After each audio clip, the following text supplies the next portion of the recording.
Hello, everybody, and thank you for tuning into the Liberty Report. With us today is Daniel McAdams, our co-host. Daniel, good to see you this morning. How are you this morning, Dr. Paul? Doing well. Good. We have a little good news today, and things are perking up, and the Supreme Court is not as bad as it used to be, but it still has a little ways to go.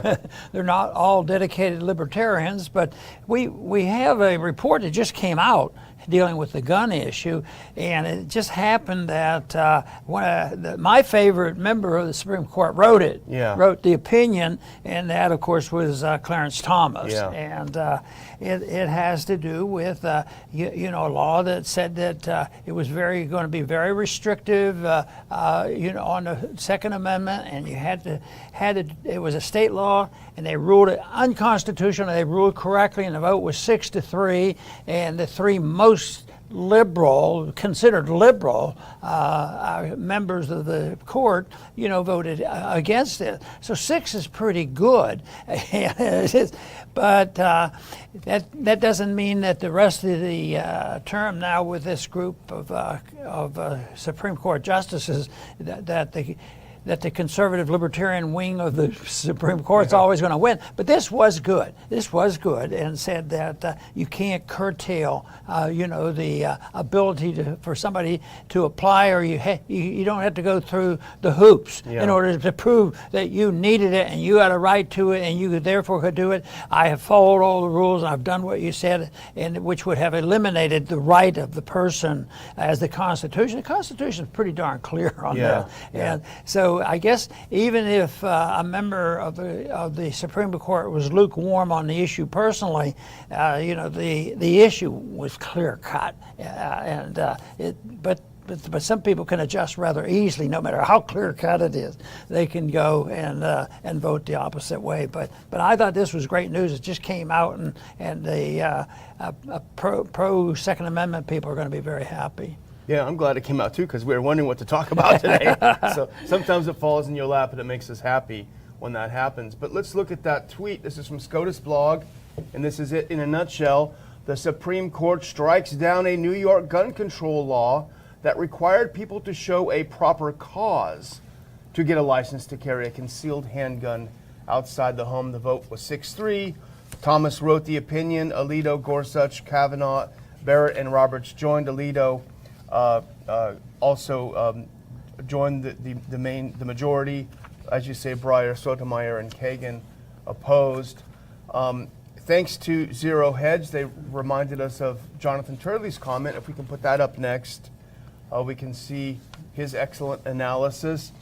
New York's proper cause requirement violates the 14th Amendment by preventing law-abiding citizens with ordinary self-defense needs from exercising their Second Amendment rights. And that was key, and that's what, Dr. Paul, that's what Justice Thomas noted in his majority opinion, that the New York law requires you to demonstrate, quote, demonstrate a special need for self-protection distinguishable from that of the general community. And he ruled that that special need is unconstitutional because should have a generalized interest in self-defense. Those who are law-abiding citizens should be allowed to carry concealed firearms. The whole move by the far left and authoritarians to remove the guns, from the population, really doesn't make any sense. It doesn't make sense constitutionally, but it doesn't make any sense practically, and it doesn't make any sense, when it comes to just pure common sense. What happens is they say if you have 1 million people out there that have guns, but 10 of them last year committed a bad, vicious crime with a gun. Therefore, what we have to do is really crack down on that million people who had guns and didn't commit crimes, and so they justify it by what is happening. At the same time, they don't even look at it in a good practical manner. How many other crimes were committed, with guns that were never reported, or they didn't use guns?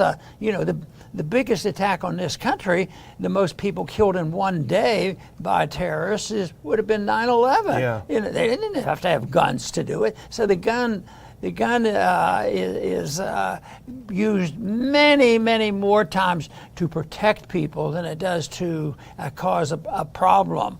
But there is no doubt that there is a problem. There's too much violence. But you know, the people who belong to gun organizations are usually very strict in teaching safety and different things like that. And but you do see when something comes up, there's probably hundreds, if not thousands, of times that guns have stopped, you know, something bad from happening. But that doesn't make the newspaper. What you hear is when there's 10 people killed, and it is obviously very vicious. But what if there was 100 killed that night in inner city fighting in big city, you know, in the big cities, and that's happening too with guns and with knives and everything else.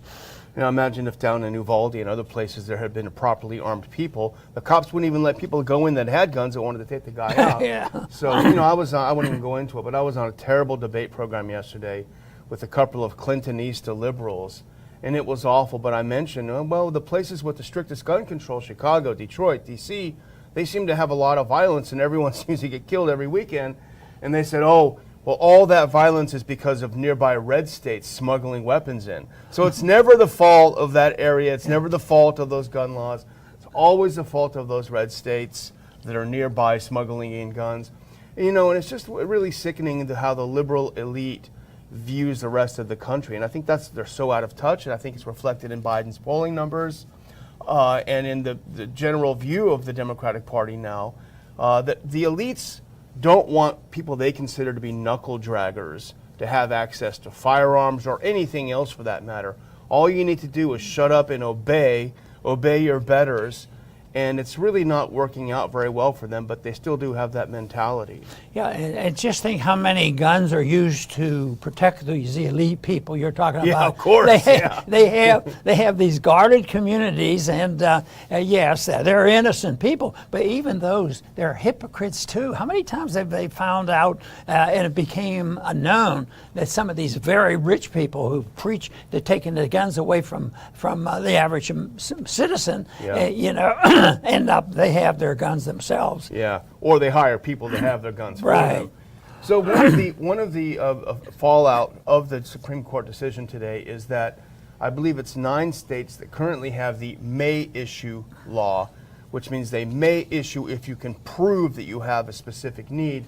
Will be forced to change unless they find a way to get around it, which they may well do, to a shall issue, which is you are a generalized citizen. If you have a generalized need for self-defense and you're law-abiding, then you shall be issued.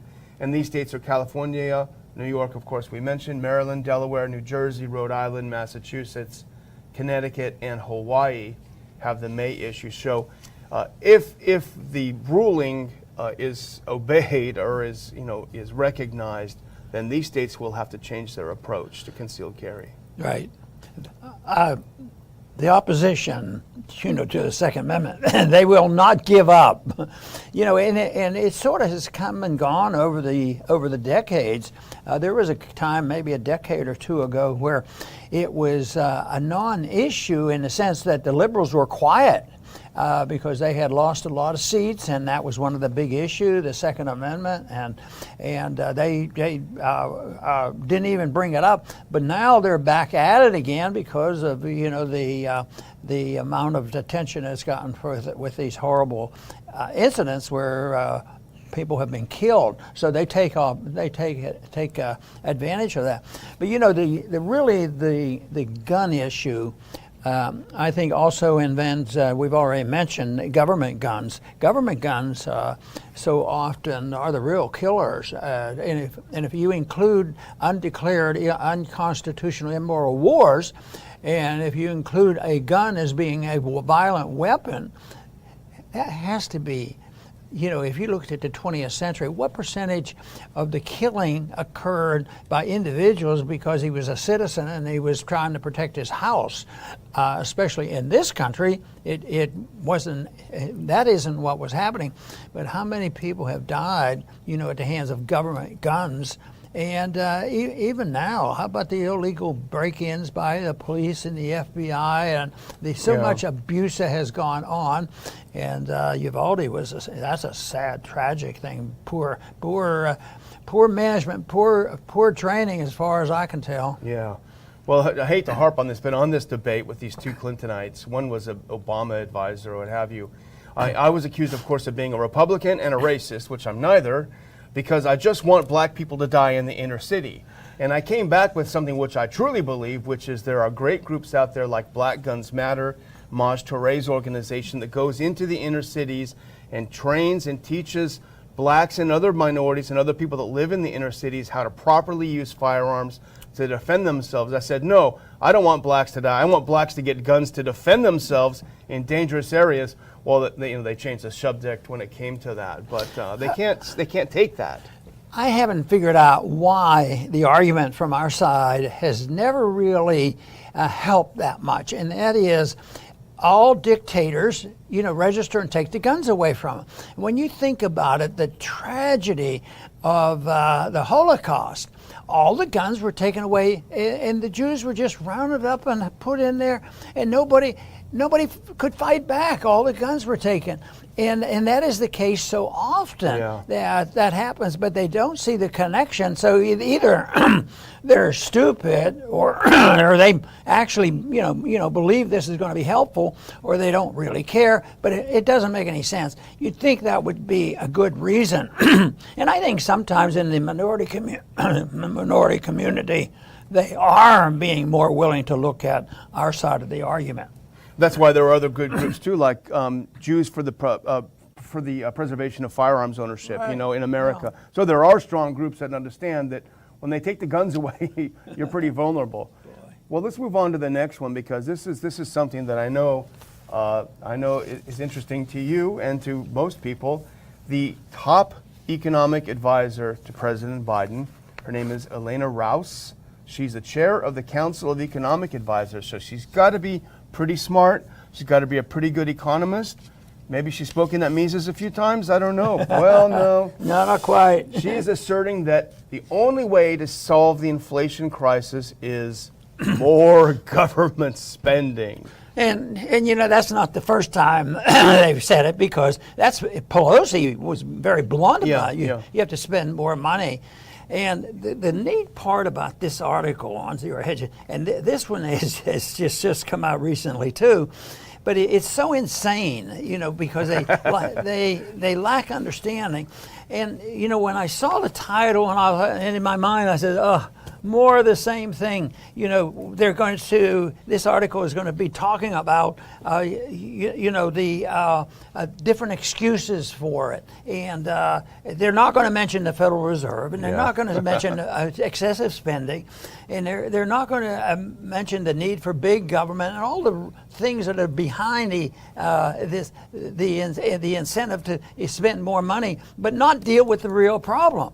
And but it turns out that this is a neat article. Yeah. Zero Hedge really did it well, because they go through and point out how ridiculous some of their arguments are, and say that, they start off by saying, this is just like they want to spend $5 trillion, and they figure, Build Back Better could be $5 trillion.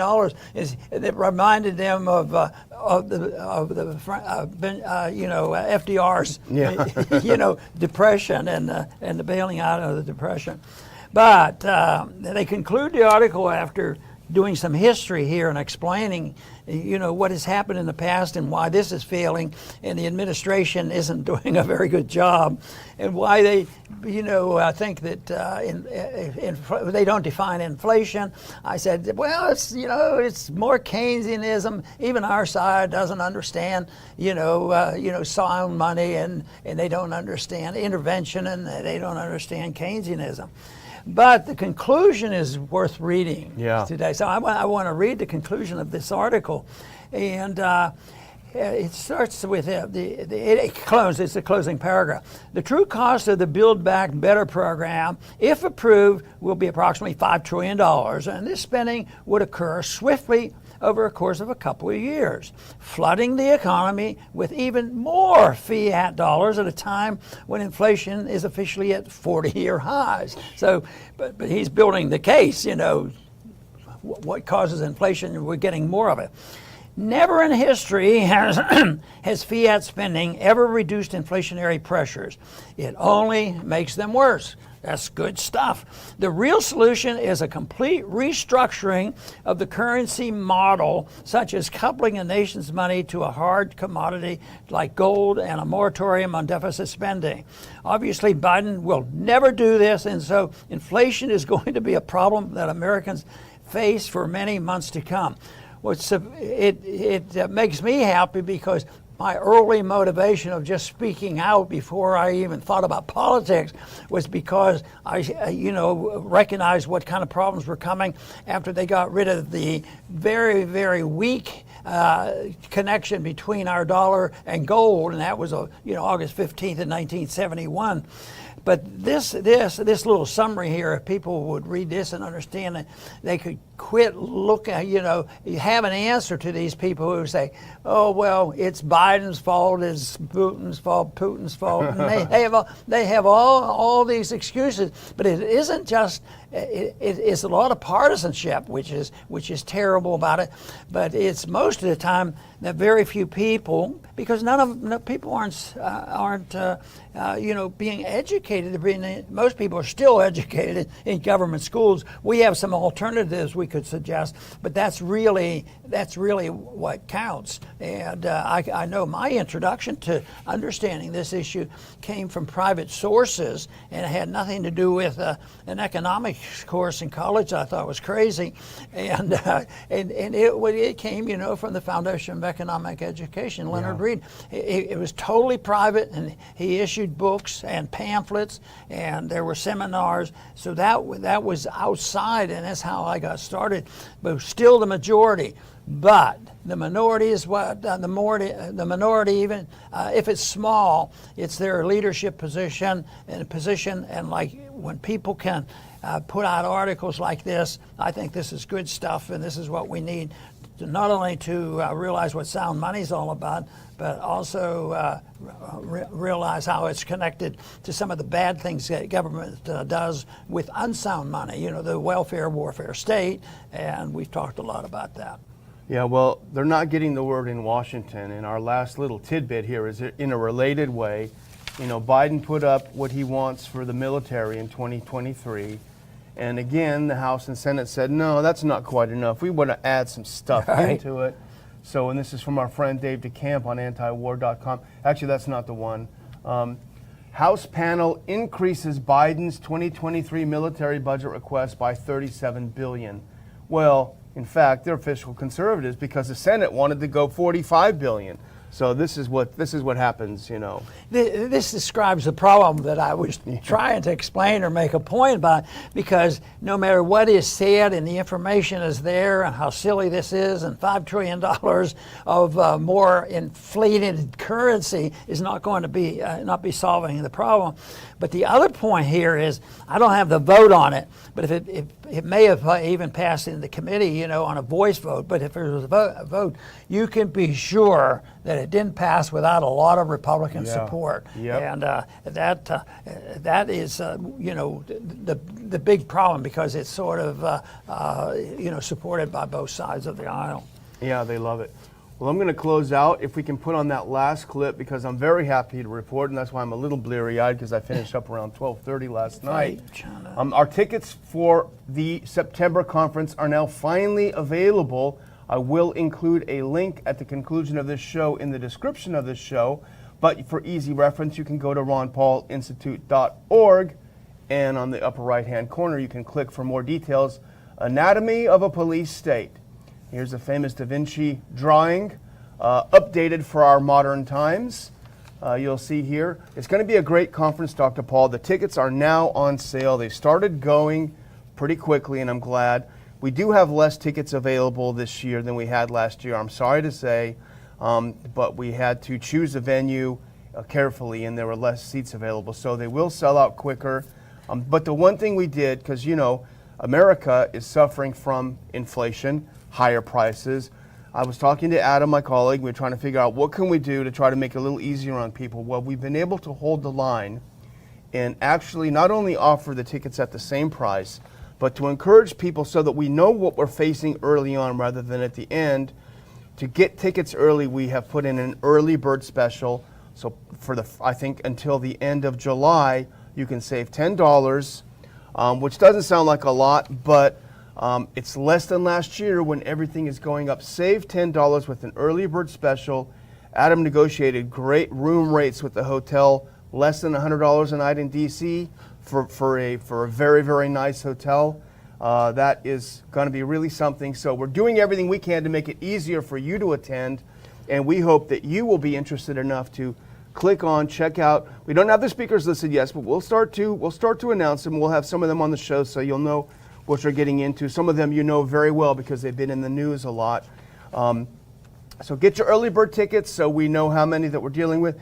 If you're interested in the host committee, click on that link and you can send me an email. The host committee are people who are sponsors of the conference, and in exchange for helping sponsor the conference, we give them some nice perks. We have a great cocktail reception the night before. We have special seats for them in front so they have a great view and they don't have to scurry for seats.